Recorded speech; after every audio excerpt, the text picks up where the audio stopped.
Assalamualaikum and a very good day to everybody. Okay, this is the second part of normalization topic, my second video for this topic.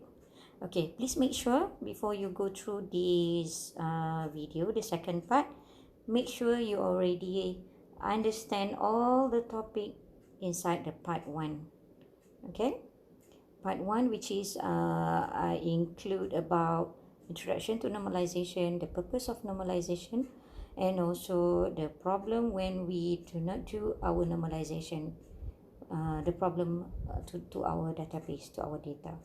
Okay, this is our second part.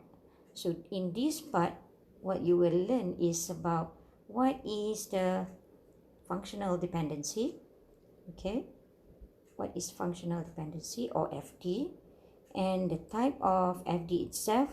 We have 3 type of FD: fully, partial, and transitive.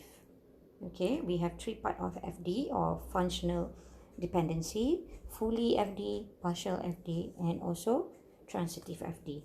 And also the last part for this video, you will learn how you want to identify the FD itself from overall attribute you have. Okay, and then we will learn how from the FD itself you can also identify your primary key.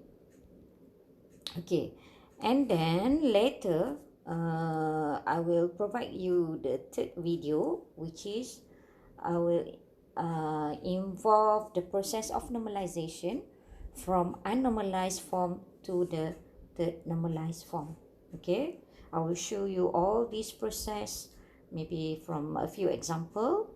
This one I will cover in the video in part 3. Okay, let's continue with our second part, normalization. Okay, functional dependency.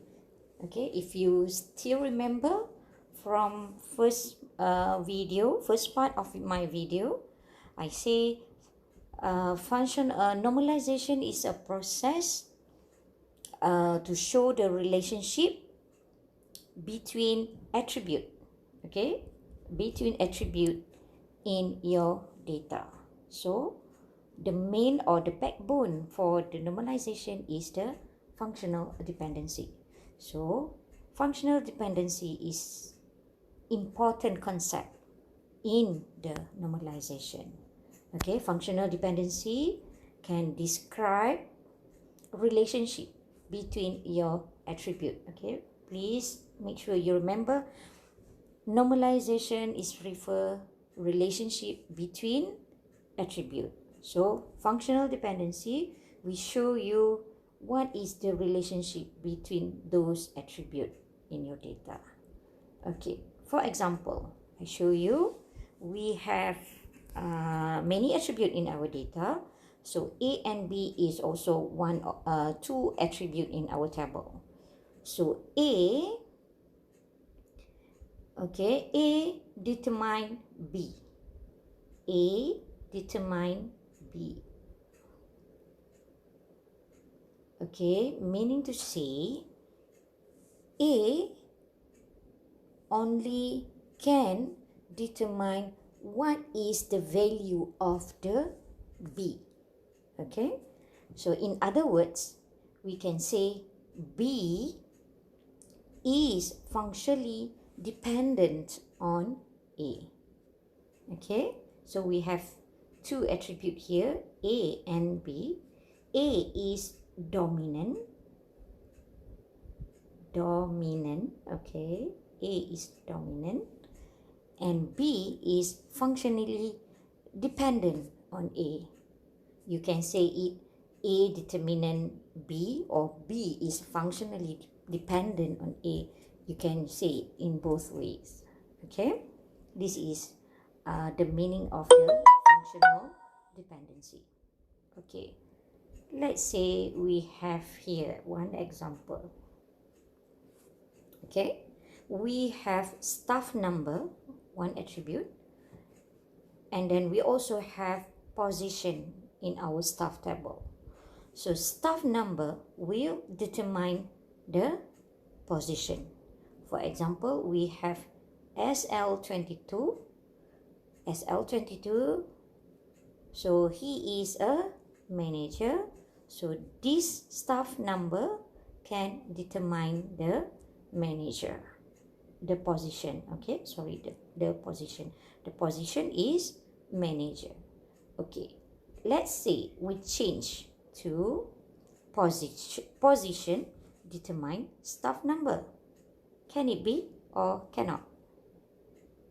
Okay, position cannot determine staff number. Why? Because, for example, we have manager as a value in the position. Okay, maybe we can have two or more than one staff who hold the position of manager. So that's why we cannot say position determine staff number. If you want to know someone, you cannot base on the position. But if you want to know SL21, who is SL21, then you can know he is a manager. But from manager, you cannot know who is that person. But maybe because you can have more than one record appear from this one. Okay, so this is example of functional dependency. Functional dependency show the relationship, okay, between your attribute in your table. Okay,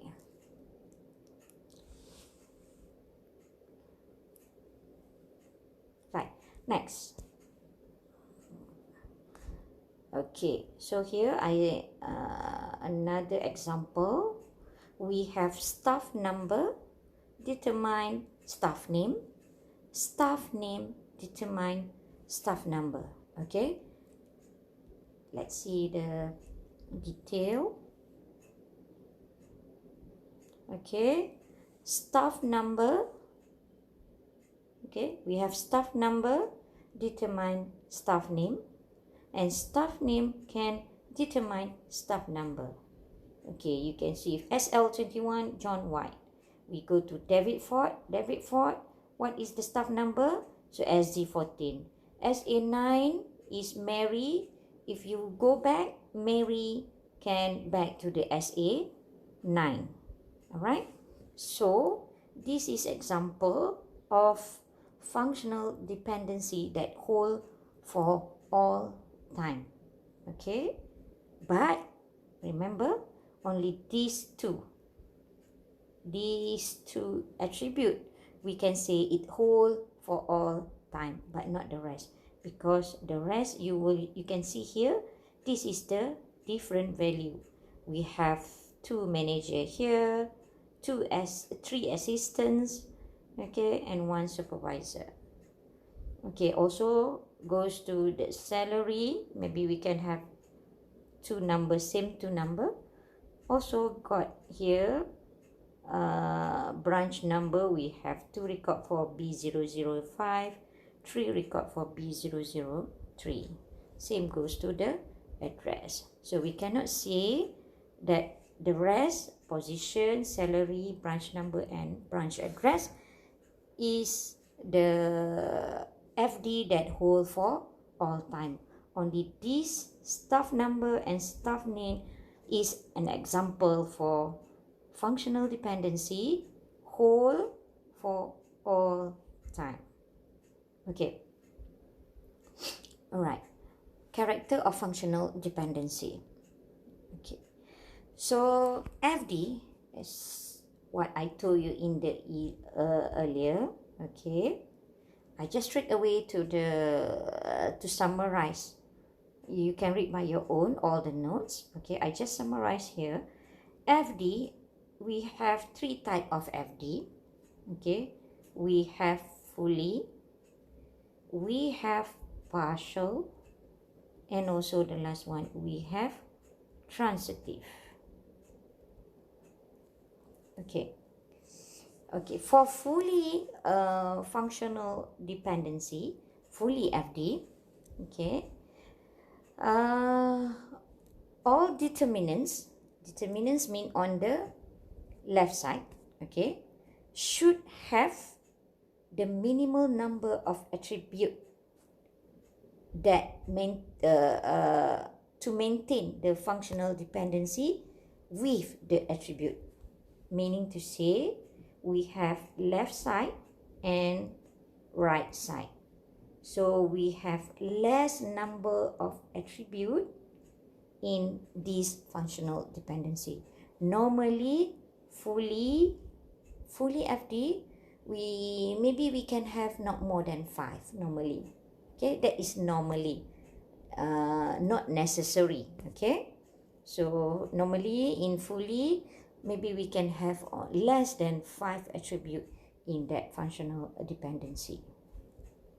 Okay, other than that, before I continue with partial, okay, you can read from here: full functional dependency, A and B, and B not many attribute that dependent on from your main determinant. Okay, this is partial. Okay, partial dependency.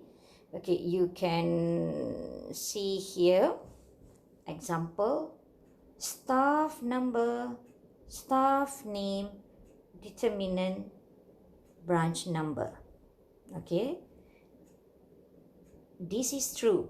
Each value of staff number, staff name is associated with a single value of branch number. However, okay, branch number is also functionally dependent on a subset of staff number, staff name. Okay, namely staff number. Okay, we can see here. Okay, I don't have here. Okay, never mind. All right. Let's go back to our main table. Okay, it say here staff number and staff name will determine branch number.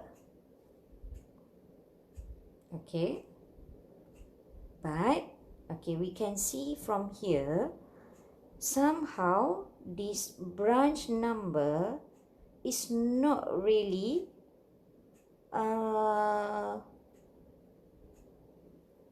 depends on the staff name.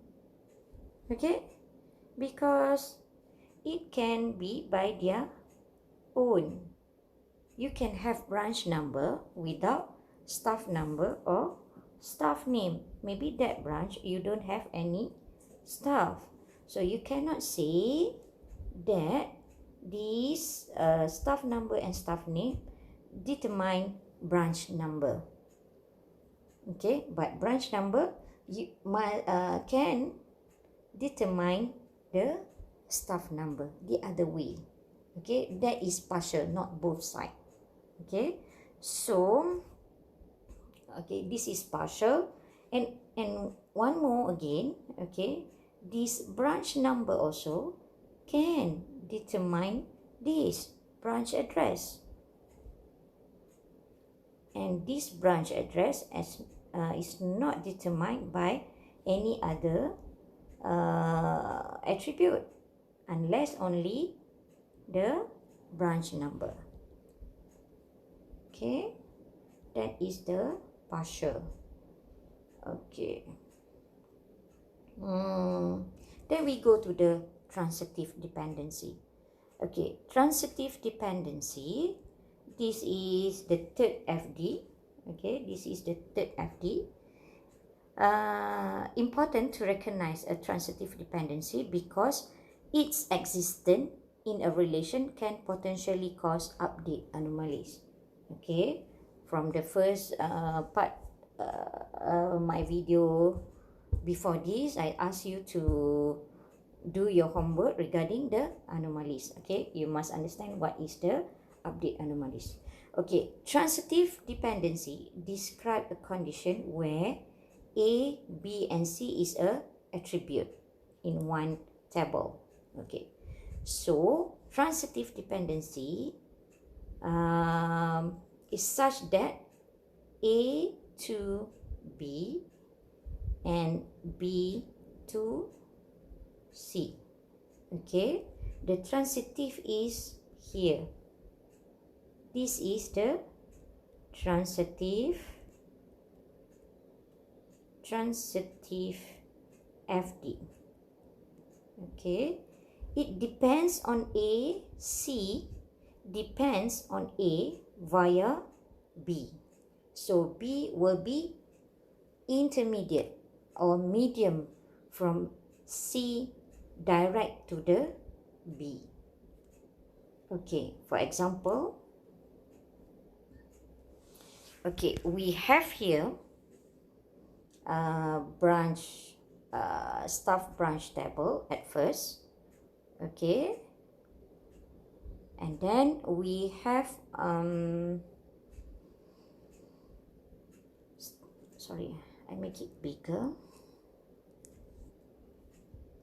All right, we have staff number, staff name, position, salary, branch number, and branch address.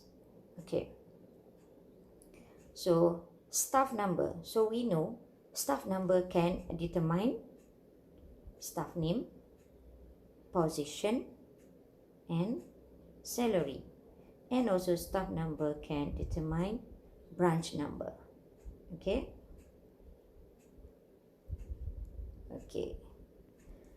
but branch number can determine branch address. Okay, so we can see here staff number here is the primary key. So staff number at first, okay, you can say every attribute depend on staff number. So staff number will be our primary key. So staff number determine staff name, position, salary, and branch number, and the last one is branch address. But in other way, you can see from here, branch address actually is depend on branch number. So you can see B00522, B00522. So you can have another relationship on another FD here. Show that branch number determine branch address. So you can cut this out. Okay, you can cut this out. Okay, so the first table must have staff number, staff name, position, salary, and branch number. And the second table will have branch number and branch address. So where is the transitive? Okay, the transitive is here. This is A, this is B, and this is C. A determine B and B determine C. C is depend on A via B. So this is the transitive dependency. Okay? Alright, so I hope you understand what is FD itself. Actually, FD is the process to show the relationship between your attribute in your table. And FD, we have three types of FD. We have fully, partial, and transitive. Okay, hope you understand that one. Right, how you want to identify your FD? Okay, this is example. You must state all possible relationship from your table. This is what we can have from our staff branch relation. Okay, staff number will determine staff name, position, salary, branch number, branch address. Branch number can determine branch address. Branch address can determine branch number. Branch number position can determine salary. Branch address position can determine salary. This is the possible FD. Okay, you must list down all the possible FD come from your table. Okay, how you want to choose which one is the right FD? Make sure, okay, all right, make sure, I show you.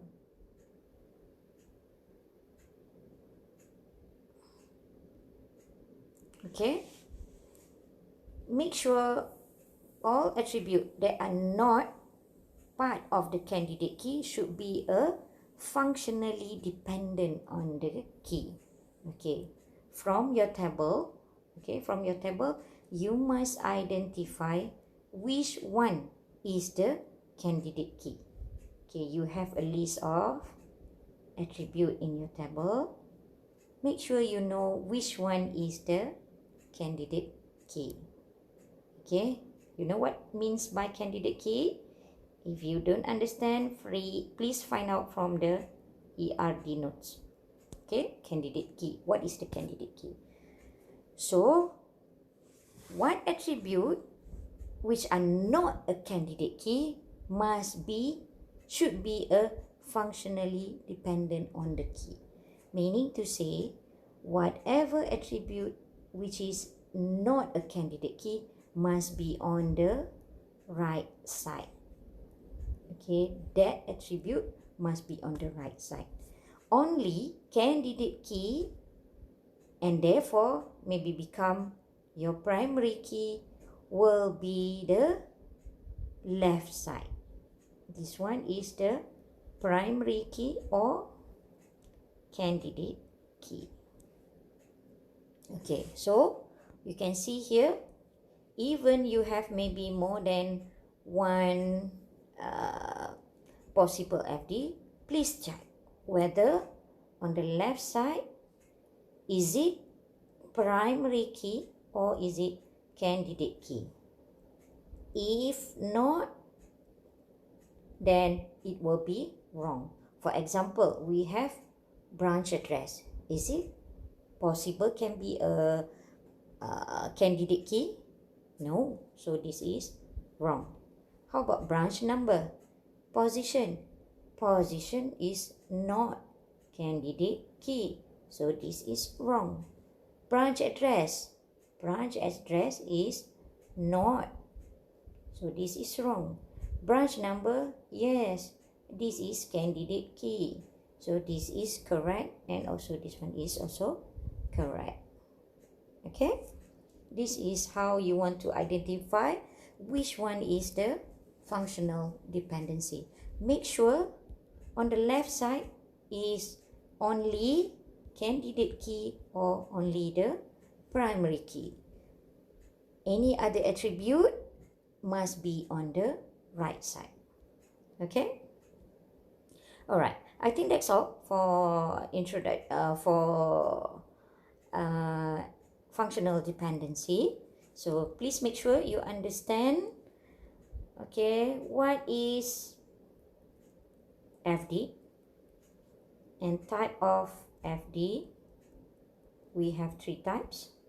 We have fully, partial, and transitive. Alright, and then how to identify the FD itself. Alright, I think that's all for for my second part.